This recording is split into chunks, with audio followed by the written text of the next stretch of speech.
Iaritza Menjivar is a documentary photographer whose work beautifully represents her immigrant family and community. Her ongoing project, First Generation, tells the story of 3 generations of her family who came to the U.S. from El Salvador and Guatemala, honoring their sacrifices, strength, and resilience.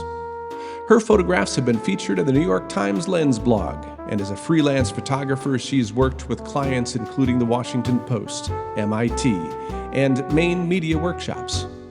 Today on The Crit House, Iaritza shares her myFIVE creative influences, including work from Graciela Iturbide, Natalia Lafourcade, Beatriz Amelia Whitehill, Yu Myint Than, and Minhal Baig.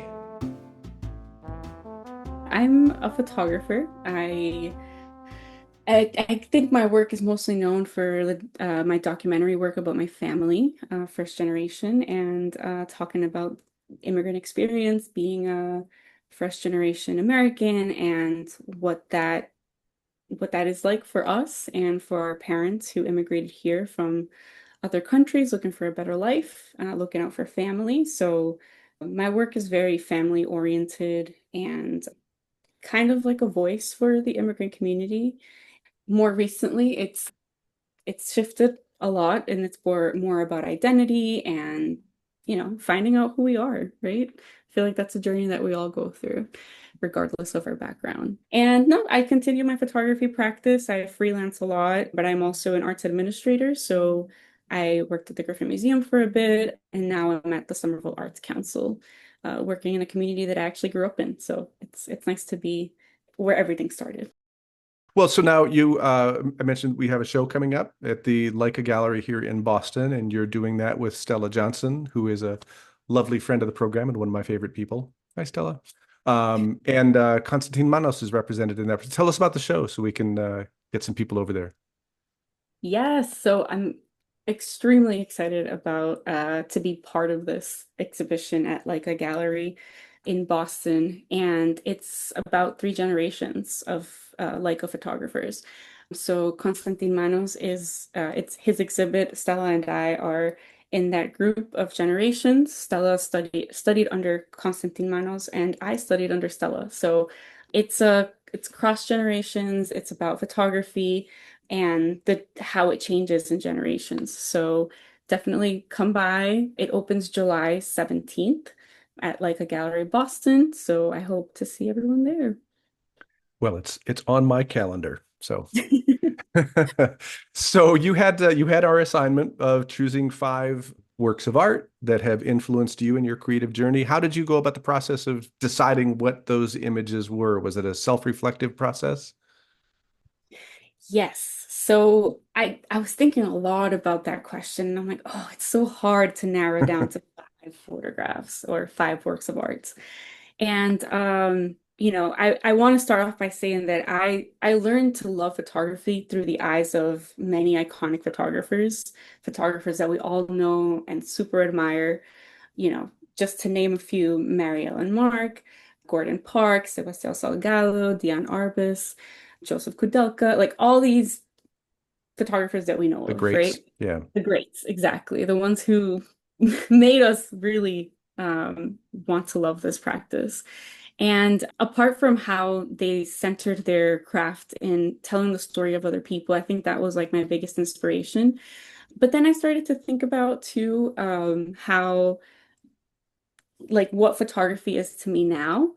And for me, photography has always been like a very personal experience. I go off by like my own stories, my family stories. It's been very personal. And in the past years, I feel like my craft itself has changed along with me. And so ch in choosing the photographers or the artists that I chose for today, I was thinking about that trajectory and how photography itself has also changed and adapted and not just be in photography, but the stories that people tell through their craft. And today, the 5 art pieces that I chose it's like mixed media because I, when people ask me, who's your favorite photographer, who's your favorite artist, or who's your favorite band, I really never know what to answer. Or even if someone says, what's your favorite color? I'm like, I don't know because there's there's little things I pick at from everything. And I think today it's about that. It's the different inspirations that I feel from the artist, from how they composed an image, or how the brushstroke hit the paper, or how a tune sounds, or what the lyrics are of a song. Yeah, and I guess that's my. Well, let's take a look at those five works of art. And we start off with the photographer, Graciela Iturbide. Tell us about this and how it's important to you. So I think I love the sigh. Sorry, go yeah, ahead. I didn't mean to interrupt. no, not at all. Yeah, so Graciela's work is just, I mean, I would say she's also an iconic photographer. Yes. But I found her more recently in my life, and I even have her book with me. So, looking through that, I found this image, and I found, just like you found different prints of it, I found different names for it. One of them called pájaros, which is birds. And in the book itself, it's actually called Cemetery in Oh, Juchitán. yeah. Hmm.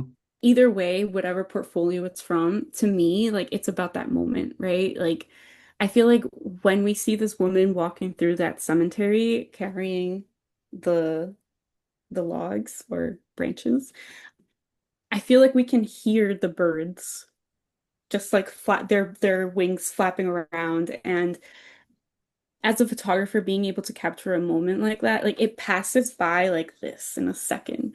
So, it takes me back to other iconic photographers like Henry Cartier-Bresson, that decisive moment, and how photography gives you that power to just make that moment still. I saw this interview of hers where she talks about how she takes pictures. She's like, I take pictures of people, of things that make me happy, of things that make me excited. And this, I don't know if happy is the word I would use for it, but it makes you feel something, whatever that is. The freedom of the birds that is in contrast of what a cemetery is, right? Or even that can be in itself a metaphor of what freedom is after life. But it makes you think about all those things. And yeah, this image was just a shock for me, and I love it. Your second work of art is Natalie Forcade? I think it's Lafourcade. Lafourcade. Yeah. Lafourcade.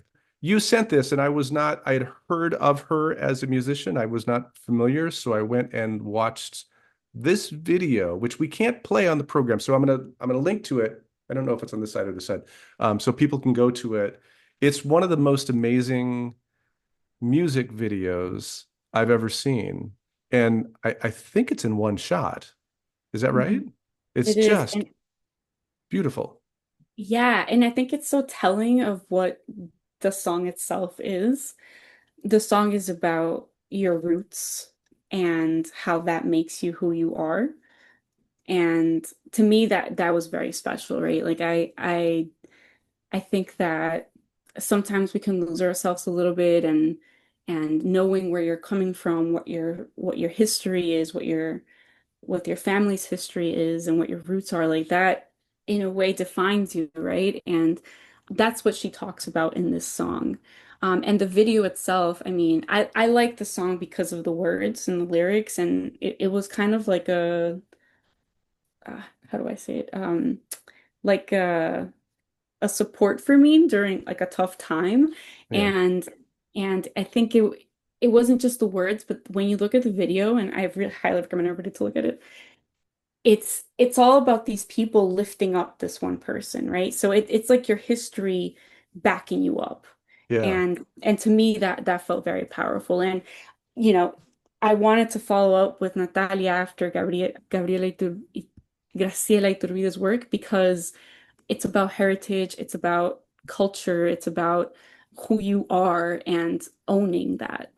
So to me, that's what was powerful about the song and about Graciela's work as well. It's about empowerment, it's about the story that it tells, right? It's the craft, like photography or music, whatever it is, and perfecting that, but what does that mean for you, right? And the definition of it because of a story that it tells. Yeah. Um, Yeah. yeah. So your third work is from Beatriz Amelia Whitehill. Tell us about this lovely piece of work and her artistry. So Beatriz's work was it was a shocker in the best way for me because if I'll talk about the painting first. So if you see, it's this man walking down the street, but his shadow is reflected on this wall, and in the shadow itself, it tells a story, right? Like there's this woman, there's fire, there's a gunshot, there's a someone on a horse, there's a boat on the water, and for me, like that was so powerful when I saw this because it tells a story, the origins of this person, and through their shadow. One thing that I admire about painters or anybody that illustrates is that they have to create every single brush stroke, every pencil line, every detail in the image that's in their head and they're putting it on canvas.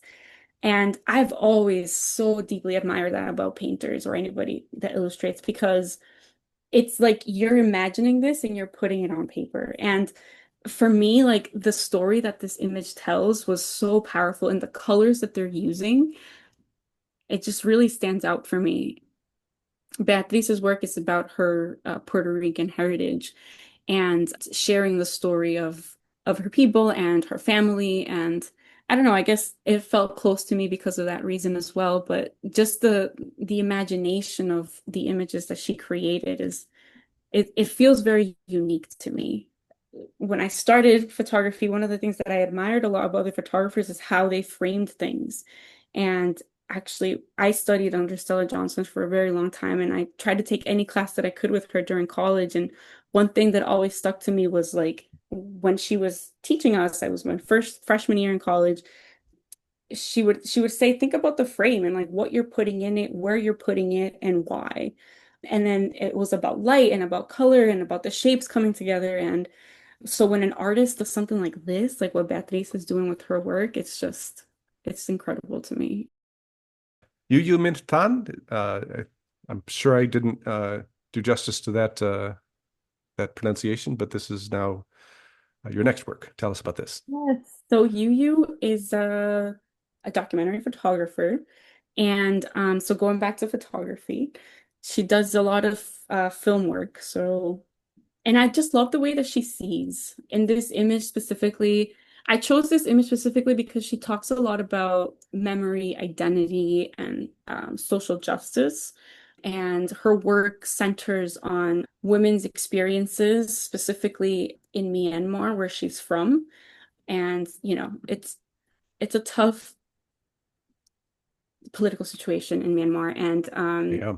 she she goes at it with the images. Like her bodies of her projects are they share the reality of it, and there's like this rawness and sensitivity to her photographs that I really admire. And even here, she's capturing these women, the way that she uses the shadows, but there's also movement with the women's hands in the image, the colors, right? Like it's not a perfect image, it's not in focus, there's no sharpness to it, but there is something so sensitive about the image that you're like, I feel like I can feel what these women are feeling. And to me, that translates so well in her work.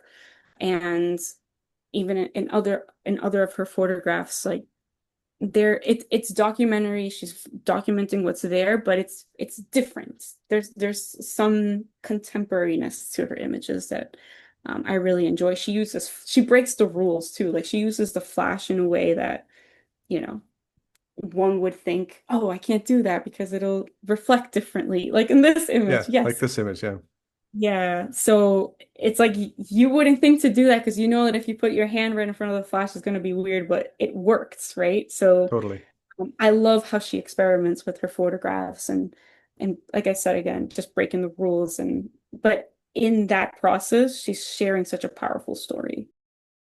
Your last work is from Minhal Baig, and we're talking a movie, We Grown Now. Now again, circumstance where we can't show the movie out, but we do have some stills that we could share. Tell us about this one, another one I'm not familiar with. Yeah, so I also have to say I really like movies and series is another way that I feel like it's like a new way to gather inspiration from, for Yes. me at least, because it's something that we're doing maybe not constantly, but more often than going to a gallery or maybe even reading a book. But Right, right. um, it's and there's so many amazing filmmakers out there. And I was on an airplane watching this movie in a tiny screen, and I could not believe my eyes. I was the images that this movie has, like the stills, the way that they use light and color, the way they use symbolism. So in this image specifically, like in the movie itself, they use a lot of windows and seeing through, like the kids are looking through the window, or they do this scene which is towards the end of the movie, and it's so powerful because of the story that they're trying to share. Even here, like splitting the scene, and you can understand that there's some kind of argument or discomfort going on between the both of them, and breaking up the frame like this, which I just love being able to compare the worlds in this way. Yeah. And in the entire film, it's constant, these kind of stills, like these kind of images where you're like, how, or like, how did you think of this? Or like, where's the light coming from? Or it makes you think about the image itself. But in that way, it captures you to capture that story that they're trying to share. In this movie specifically, it talks about the relationship between these two boys. They're growing up in this I want to say that they're, I forget the actual name of it, but they're kind of like projects. They're kids, right? So you see this scene where this kid is jumping and he's jumping onto a mattress. Everybody's cheering him on. One of the kids is scared to do it, but this kid is telling him, you can't be afraid to fall. You have to fly. Just learn that it's okay to fall, and you might hurt yourself, but it's okay.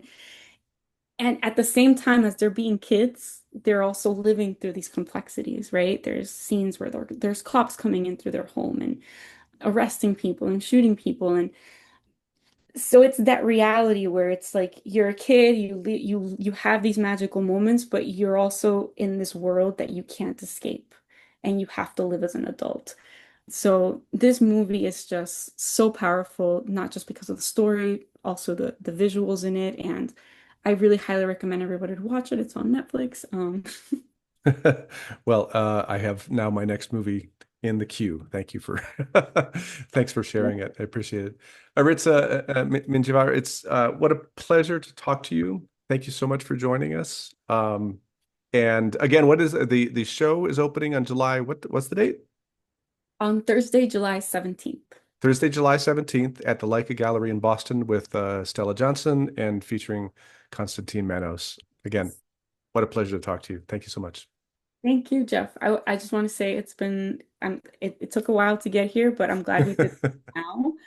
And because I think this work is more so recent for me, and thank you for also asking me to be a part of this, because it made me look through all this work, and I feel inspired once again. Oh, So I'm glad. Thanks I so much. appreciate it. Super. Yes. And thank you all for watching The Crit House.